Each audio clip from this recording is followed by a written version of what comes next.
So hey, welcome back to another new home tour.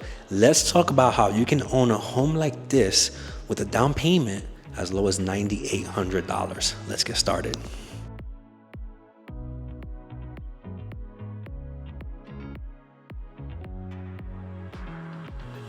I got a QR code on the screen and a link in the description with the VIP list. If you want properties like this just sent directly to you via email and you're not ready for that phone call yet with a realtor or a mortgage broker, so if you just want those beautiful homes in your email, subscribe to the VIP list down below. Also got a first time home buyer webinar. It's happening on Zoom in I think 1 to 2 Thursdays from now. On that same QR code on the screen and in the link in the description, you'll get access to my website, and you can join that webinar to kind of go over the home buying process, what to expect, some best practices, some programs that might be available. So if you're a first-time home buyer or you haven't bought a home in a while and you just want a refresher, also join that first-time home buyer webinar that I have down in the description. If it's your first time on this channel, welcome. My name is Joe Denny. I'm a Florida realtor and mortgage broker as well. I'm able to do one credit pull and shop up to 61 different lenders now. I think it used to be like 50. This channel, we're checking out all these new construction homes in Florida. Today we're in Ocala. We're gonna show you a home that's brand new, beautiful finishes, not a cookie cutter interior at all, pretty unique if I do say so myself. And the down payment on this one can be as low as $9,800. If you're watching this late at night, my office hours are until 10 p.m. Eastern. I'm able to stay open a little later so I can help clients in California and Canada in different time zones. So if you're watching this and it's late and you don't want to reach out to those other realtors, consider me your resource for real estate. I'm open till 10 p.m. Eastern.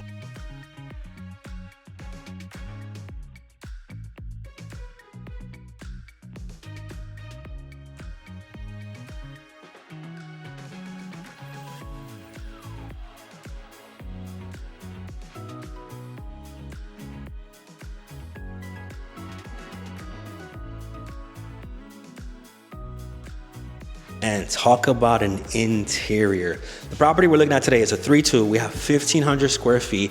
You got kind of like these vaulted ceilings, and you got these like tray ceilings in like the dining area, tray ceilings in the primary bedrooms. We're at a very affordable price. I'll talk about all the numbers towards the end of the video. But what do you guys think about like this entrance? Like when you walk in, you have this awesome floors. Plus you don't have any carpet in the rooms, which is a big plus for a lot of my viewers. They don't like carpets in the rooms. We're in the Marion Oaks side of Ocala. You have different sections. You got the Silver Spring Shores, the Marion Oaks. You got the Rainbow Park, the Rolling Hills, Liberty Triangle, downtown. There's the Fort King district up there right next to downtown. So we're in the Marion Oaks section of Ocala. This area is pretty popular with the quarter acre, third of an acre, half an acre lots with no HOA and no CDD. But if you're looking for an HOA community, we have some available as well, if that's your thing. But most of the people that are looking in like the Marion Oaks, like 99% of the people that reach out to me, they want that restriction-free living with the no HOA, no CDD. So you got one awesome island right there where the camera is, but then you got kind of like this overflow over here with this countertop where you can fit possibly 1 seat, 2, 3, 4, maybe 4 or 5 seats, maybe 3 on the island there. So you might not actually need any furniture for this kitchen. Just to kind of give you an idea of what I'm talking about here, this is the island right here. So you can kind of see that you got all that space there. So when you're cooking your breakfast or dinner or lunch, kind of just serve it right here, and everyone can just grab a seat, put stools there. But then over there, look at this space. You got even more space over here for all the other seats.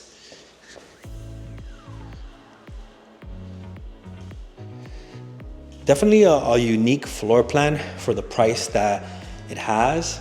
And you got some modern upgrades up here. You got the tray ceiling right there. Now, Ocala, in case you're not familiar with where we're at, we're about an hour and a half away from Orlando. Specifically in the section of Ocala that we're at right now, in the Marion Oaks section, we're about 20 to 30 minutes from several very popular areas. So you got Market Street at Heathbrook, you got the downtown area, you got State Road 200 where you're gonna have access to all the shops, dining, entertainment. You got like 2 movie theaters within like a 20-30 minute radius. There's one of the bathrooms here.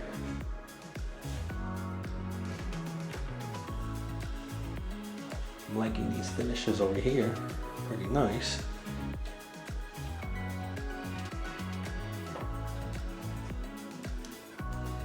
And we got the first bedroom here.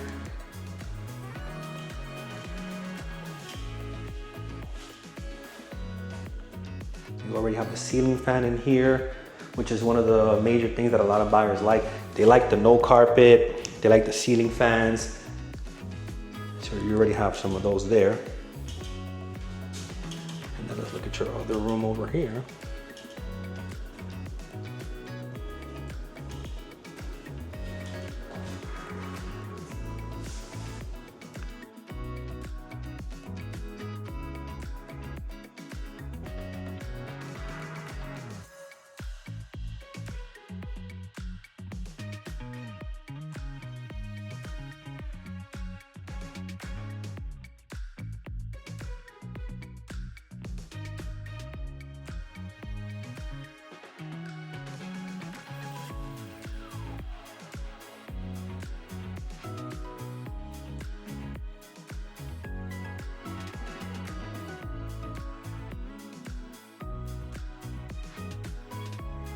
There's a lot of mix in utilities out here between like the septic and the well water and the public water. So over here, you're gonna have the public water and you're gonna have the septic. Now it's gonna be confusing because when you look in some of these backyards and you see the well, you start wondering like, wait, it's public, why is there wells here? So I just found out that some of these properties have like a hybrid setup where originally they'll put like the well and then the public water is coming later, but they'll prepay for like the connection. Like some of the sellers will prepay for the connection, and then later on when it's time to like connect it or whatever, the city comes out and does what they gotta do and the property is already ready to go. Like we have one scenario right now where it's a hybrid. It's gonna be septic, it's gonna be well water and public water as well, but right now it's gonna be on well until a few months to a year or two when the city comes out and puts the public water. And then afterwards, you can actually use the well to like, just for like landscaping if you want, gardening, to wash your cars as like an additional connection to however you want to use that. But definitely something new that I learned out here. And I've been doing this for like 6 to 7 years. I've sold hundreds of homes at this point. But let me kind of show you guys like what the outside looks like a little bit. We'll go back inside so I can show you the primary and everything, which is the highlight of this house. Well, that living room, that kitchen is. See, back over there, you see the well. So let's go back inside. And if you made it this far in the video, consider subscribing to the channel. I think we're like at 2,400. We're almost at 2,500 subscribers. All right, so on this side of the house, you're gonna have your laundry room inside the house, which some people rather have it inside the house than to have it in the garage. So you'll have it right over there, right next to your garage.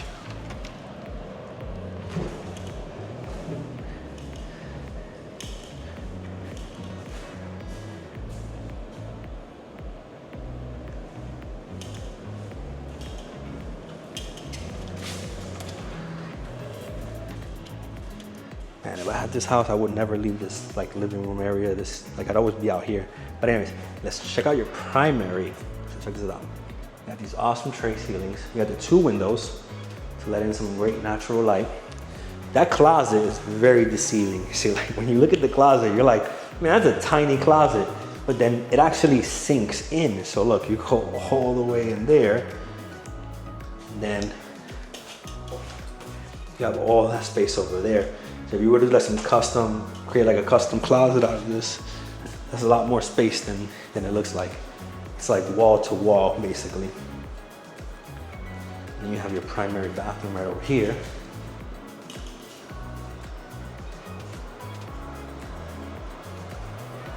And you kind of got like a seat right there. So, because this doesn't have a tub here. So if you wanted to sit, you can sit right there. Or you could just put like your soap and stuff there and the shampoos.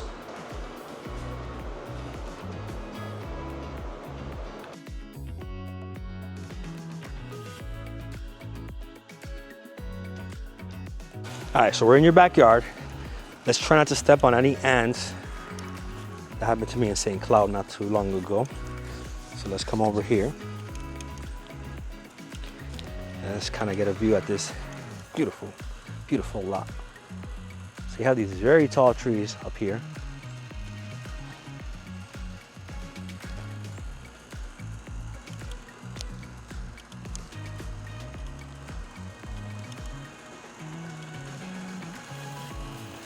You guys like the big backyards? Are you a fan of these big backyards, or do you want smaller backyards? I feel like with this cutout right over here on this section of the house, this could have been a great place to put like a lanai, but then you would have been blocking like that window right there, so that wouldn't make that much sense. But I do like how you have those two windows like right there as well.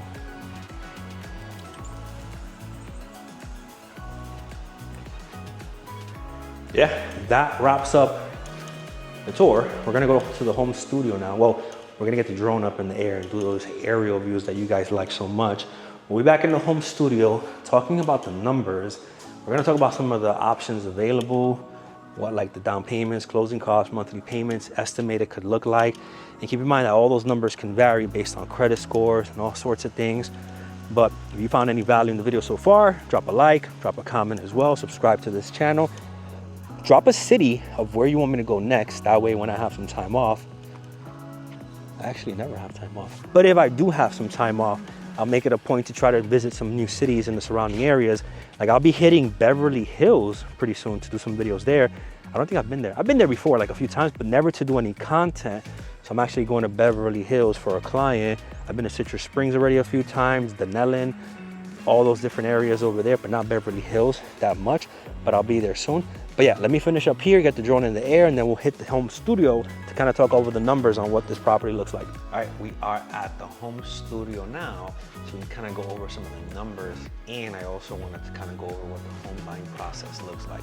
So what I'm gonna do is pull up my iPad here on the screen so you guys kind of get an idea of like where I'm reading from. And this property itself is located in Ocala, Florida, 34473. We're in the Marion Oaks side of Ocala. Now, this is a 3-2, just under 1,600 square feet. You're sitting right at 1556. Brand new, 2025, brand new construction. And the price on this one is $279,000. Taxes are very tricky right now. The taxes are on just the land value of the property itself. They're gonna reassess. Usually after the property is purchased, a few months later or so, they will get reassessed. So it's like a sticker shock to a lot of people who don't know that's gonna happen, and they think that their taxes went up, but all that really happened was they recalibrated, they rebalanced to the correct amount. Now that there's a structure on there and the property has been sold and it was recorded into public records.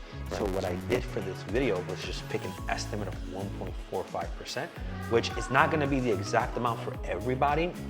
You know, you can homestead a property, you can have certain exemptions that will lower your taxes, or if it's like an investment property where you don't get many exemptions at all, you might pay more for your taxes.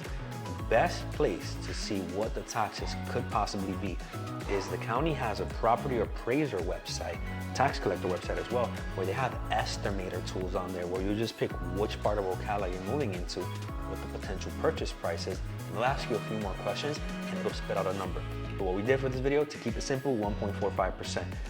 HOI, homeowners insurance. I've seen lower amounts, like I just got a contract and the insurance on the property being around $260K was about $700 or $800 for the year. So that's gonna be under $100 a month. So we're being conservative here, we're using higher numbers, and if they're better, then better. $125 a month. These estimates are not gonna have anything with HOA or CDDs. This particular property does not have an HOA or CDD, but I just wanna put it out there because in certain properties, if there's a CDD, that's added to the taxes as well. So when I do these scenarios, we're not gonna have like any HOA fees or CDD, and I put an estimate of closing costs at about 4%. Closing costs can vary for different people depending on if there's points being purchased, if you want a lower interest rate, or anything, like if there's certain payoffs that have to happen to get you to actual closing, the closing costs can change based on that. They're all gonna be based on a 30-year, and I just asked the system to look at what the current rates are at the time of this video. So when you're watching this video, depending on where the rates are, these estimates may or may not be accurate. Just wanted to give you like a ballpark figure of what something like this would cost. Assuming the rate was 6.4, 4% at a 3.5% down. The FHA loan is one of the most popular loans out there. So a lot of buyers go with that one because it's a low down payment, first time home buyer situation, 3.5% down. The estimated payments on an FHA loan could be in the low 2000s. So you get a property like this in the low 2000s, down payment, which is 3.5%, will be around $9,700, which is 3.5% of the total purchase price. Closing costs can float around $10,000 to $11,000, so putting your total cash to close right around $21,000. But what happens is, when you're buying a property, you can ask the seller to help you pay some of your closing costs by asking them for something called concessions. So this number can actually be lowered depending on how many concessions we can get. Now, different loan types have different limits. So as far as concessions go, you can get, concessions. We have loans that would max out at like 2% concessions, some loans that would max out at 6% concessions. So for example, on an FHA loan, you probably get up to 6% concessions. Do I know if the seller is going to give you 6% of the purchase price when they have other fees to sell the house? I don't know, but it doesn't hurt to try. We just got one under contract where we got $12,000 off, one where we got $10,000 off, another one where we got like $30,000 off by combining like a price discount plus some concessions. So it doesn't hurt to try. But this $21,000 number could potentially be lower. You could probably get into this house for as low as $9,800 with that scenario. With a VA loan, 0% down, rates a little bit higher, 5.99. What's gonna happen is it's 100% financing, payments float around $2,300. That payment's a little bit higher also because you're not financing you're financing all of it, you're not putting any down payment versus so the two loan amounts are different versus an FHA and VA. So the payment's a little bit higher, but there's more flexibility there as you're not gonna need the down payment. Now there's still closing costs when you're buying a property, but we're gonna work hard to try to get some concessions for you. So if we get the concessions to cover the closing costs, your out of pocket might be little to none. We actually have a few VA buyers that at closing, it was like $1,000 to $2,000 total, and we were able to close on that. Now there was still money needed for the deposit, and they got a refund back, but the total cash to close was about 1 to 2K. So that's the VA scenario there. We have several conventional scenarios, but one of the first ones is like a 5% down conventional scenario. So rates from 6.77 there, mid 2000s, low to mid 2000s payment. Down payment's a little bit higher, $13,950. Closing costs, we're all gonna estimate the same, around 4%. Could be anywhere between 3 to 5%. Putting our cash to close around $25,000. We can ask for some concessions as well. You just can't get 6% on a conventional in concessions. The limit is a little bit lower. Now for the investors out there, I actually have loan options that don't require any income verification if you have the down payments. But we have traditional loans, full doc loans, and then like no doc loans where they're super simple. They just get an appraisal, they do a few things. You have to have a minimum credit score, some money in the bank, or we can get it done where depending on what the property can rent for, if it you can buy the house like that. That could be your income. Low 2000s, depending on the rate. The rates usually on investment property are a little bit higher, so it might be a little bit higher than this if it's an investment property, versus if you were buying it 20% down as a primary residence. This is assuming like a primary residence, 20% down. Obviously, the down payment's gonna be much higher, 20% higher, 20% down. People normally do that if they want to pay like mortgage insurance, or if they want the lower payments, they'll put 20% down, and then there's closing costs, puts your cash to close in the mid to high 60s, so you'd be like at 67, 68. Now, if you're buying it as an investment property, there might be points as well, so that number could be a little bit higher if it's an investment property. Now, kind of like these are some of the reminders, kind of like what I told you guys where the HOA, CDD, and all the other things are not there. Now, the potential rental, so depending on when you're renting in, what season we're in, you get about $2,200 to $2,800 for properties out there. So there's some good rents out there, depending on which property you're renting. So I would say somebody putting 20% down could possibly cash flow in this scenario. And something that some people don't know is you can actually waive escrows. So when you're calculating your monthly payment, there's the principal, interest, taxes, and insurance. By waiving escrows, the taxes and insurance will be paid once a year by yourself manually versus being collected monthly. That would help you cash flow better, and as you're collecting your rental payments every month from the tenant, you put it in a bank account, and at the end of the year, or whenever the escrows are due, the taxes and insurance, you can pay it manually. So that might help you cash flow better and get with an accountant so they can kind of tell you what the write-offs are when you have an investment property. But in some scenarios, you can cash flow better by waiving the escrows there. Now, I wanted to kind of go over what like the home buying process is like and kind of like what to expect. So on the webinars that I do on the home buying process, I actually go over this presentation. So you've probably seen this already if you've been on one of the webinars, but I wanted to kind of guide everybody in those scenarios there. So being in the mortgage industry as well, work with a mortgage broker, I'm able to shop 61 lenders to see what options are available. And we have like no down payment options, like down payment assistance. We have all types of loans. We just beat out Navy Federal on a VA loan. And the client had left them after like many years being with them. So like 9 out of 10 times we're beating out these other lenders because we have like up to 61 different ones to choose from. We have very creative scenarios as well. So one of the things that scares people a lot is, oh my God, I don't want to run my credit. So what we can do if you want is we can do a soft pull first on one of the bureaus and kind of piece together a puzzle to figure out what this can be. Can this be a loan or not? What happens is when you're trying to get pre-approved, you're gonna have, so A, B, C. You're gonna have an application, you're gonna submit some docs, and it's gonna be credit that's ran.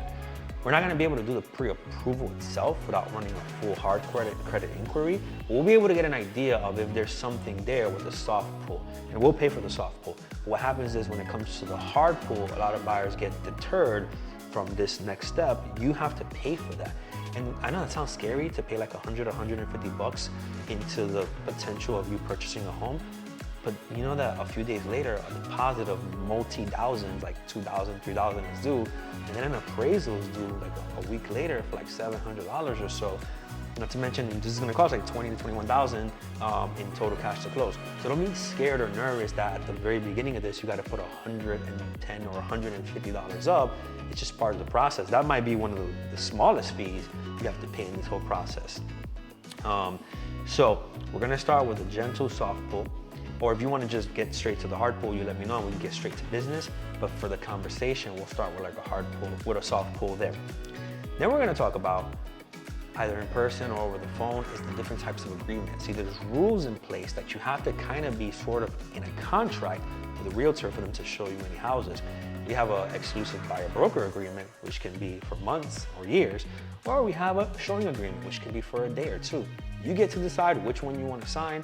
In either scenario, no compensation is going to be due for us to show you the houses. We're going to get paid if we help you find the house. So that's going to be the two different documents there that we have. And then we'll talk about some of the buyer protections that you have in there and some of the personal guidance that we're gonna help you with. Now, let's talk about this home buying experience virtually on the web. So it all starts with us giving you access to the website where we'll put your criteria in there. And the bad news is that the system is only as good as the data that's put into there. So if an agent or an admin of an agent incorrectly puts something in the system, and I have filters set up to correctly send it to you the right way, you might get the wrong property. So it's not gonna be that you're gonna get the exact search every time and you're gonna see those properties. So I apologize in advance because sometimes some properties might slip through the crack that they weren't coded correctly when they were put in.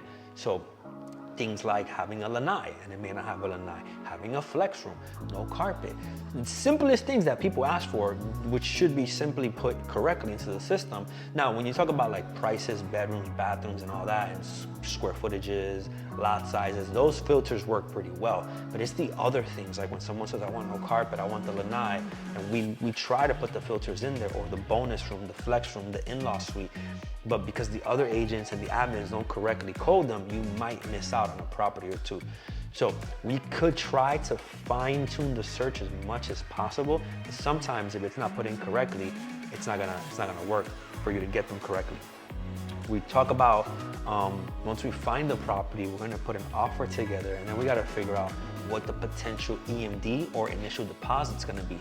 See, you don't submit any money at all when you're submitting the offer. Once your offer is accepted, then you put the deposit.